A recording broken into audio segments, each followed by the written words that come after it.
Hello children. Chapter 7 Integrals.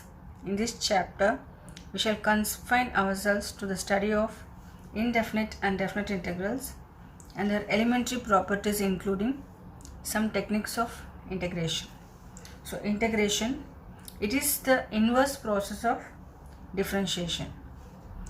Instead of differentiating a function, we are given the derivative of a function and asked to find its primitive, that is the original function. Here d by dx of sin x, that is a derivative of some function. Derivative of sin x is cos x. Here the derivative of a function is given and we are asked to find its primitive function, that is original function. The derivative of a function cos x will be given. We are asked to find the original function. So f dash of x is given. We are asked to find f of x. Such a process is called integration or anti-differentiation. The function cos x is a derived function of sin x. We say that sin x is an antiderivative or an integral of cos x. So we write this as, so integral symbol is like this, integral of cos x dx, which is equal to sin x. Here the cos x is the derived function of sin x. We say that sin x is an antiderivative or integral of cos x.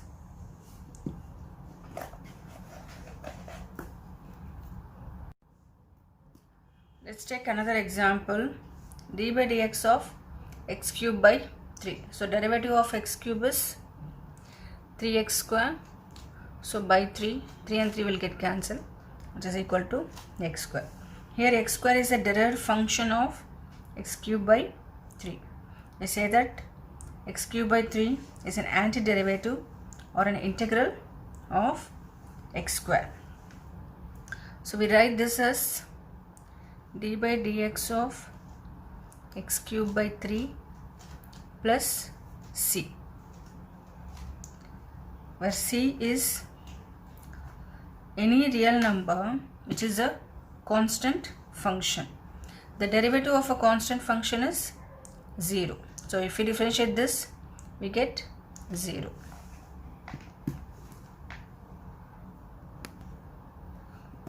Thus antiderivatives or integrals of the above function are not unique. There exist infinitely many antiderivatives of each of these functions which can be obtained by choosing c arbitrarily from the set of real numbers. So it is referred as arbitrary constant. In fact, c is a parameter by varying which one gets different antiderivatives or integrals of the given function. Symbolically, we write integral of f of x dx, which is equal to f of x plus c, where c is called constant of integration. Given that dy by dx equal to f of x, we write this as y equal to integral of f of x dx. So taking this example, we are writing this as x cube by 3, which is equal to integral of x square dx plus c. Geometrical interpretation of indefinite integrals, that f of x equal to 2x, then integral of f of x dx equal to x square plus c. For different values of c, we get different integrals, but these integrals are very similar geometrically. Y equal to x square plus c, where c is arbitrary constant, represents a family of integrals. By assigning different values to c, we get different members of the family. These together constitute the indefinite integral. In this case, each integral represents a parabola with its axis along y-axis.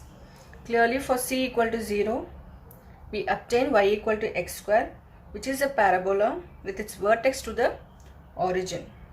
So, it's a parabola open upwards and the vertex is at origin. You can draw the parabola like this. The curve y equal to x square plus 1. So for c equal to 1 is obtained by shifting the parabola y equal to x square 1 unit along y-axis in positive direction. So this is y equal to x square. So y equal to x square plus 1. So 1 unit over here. So it's a parabola y equal to x square plus 1. Again, when c equal to 2, we get a parabola y equal to x square plus 2.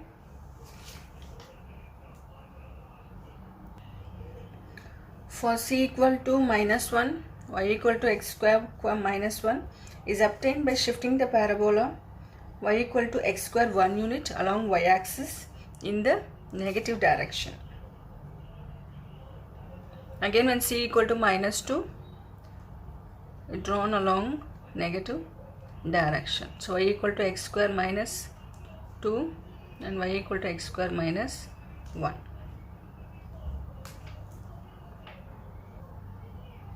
Thus, for each positive value of c, each parabola of the family has its vertex on the positive side of the y-axis, and for negative values of c, each has its vertex along the negative side of the y-axis. So let us consider the intersection of all these parabolas by a line x is equal to a.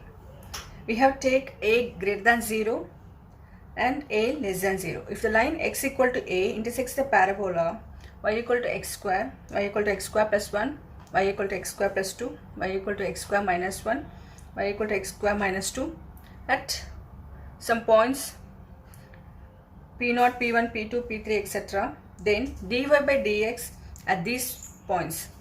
So differentiating this, dy by dx at these points at x equal to a, we get 2a. This indicates that the tangents to the curve at these points are parallel. Thus, integral of 2x dx equal to x square plus c, which is equal to fc of x. It implies that the tangents to all the curves that c belongs to r at the point of intersection of the curves by the line x is equal to a are parallel. Here, the tangents to the curve at these points are parallel. So the following equation, integral of f of x dx, which is equal to f of x plus c, which is equal to y. It represents a family of curves. The different values of c will correspond to different members of the family, and these members can be obtained by shifting any one of the curves parallel to itself. So this is a geometrical interpretation of indefinite integrals. Some properties of indefinite integrals. The process of differentiation and integration are inverses of each other. Integral of f dash of x dx equal to f of x plus c, where c is any arbitrary constant. Second one, two indefinite integrals with the same derivative lead to the same family of curves, and so they are equivalent. Let f and g be two functions such that these two functions are said to be equivalent. The family of curves, integral of f of x dx plus c1, where c1 belongs to r, and integral of g of x plus c2, c2 belongs to r. These two are identical. Then the integral of f of x dx, which is equal to integral of g of x dx. Third one, integral of f of x plus g of x dx, which is equal to sum of the two integrals, that is integral of f of x dx plus integral of g of x dx. Fourth one, for any real number k, integral of k into f of x dx, which is equal to k into integral of f of x dx. So k is some constant. So taking k out, integral of f of x dx. Then fifth one,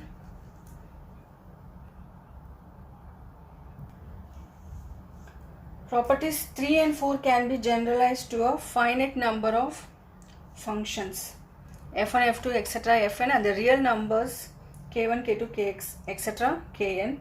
It gives integral of k1 f1 of x plus k2 f2 of x, etc. kn fn of x dx, which is equal to k1 integral of f1 of x dx, etc. plus kn integral of fn of x dx. We already know the formula for the derivatives of many important functions. From this formula we can write down the corresponding formula for the integrals of this function. That is d by dx of x power n plus 1 by n plus 1, which is equal to x power n. So antiderivative, that is integral of x power n dx, which is equal to x power n plus 1 by n plus 1 plus c. So what is d by dx of x, which is 1. Here integral of dx is x plus c. So d by dx of sin x is cos x. Integral of cos x dx is sin x plus c. So again d by dx of cos x is minus cos x is sin x, and here integral of sin x dx equal to minus cos x plus c.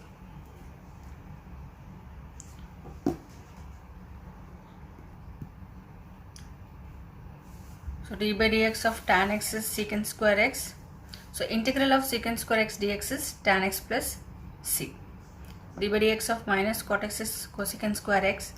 So integral of cosecant square x is minus cot x plus c. So d by dx of secant x is secant x plus tan x. Here integral of secant x tan x dx is secant x plus c. So similarly d by dx of minus cosecant x equal to cosecant x cot x. So integral of cosecant x cot x is minus cosecant x plus c.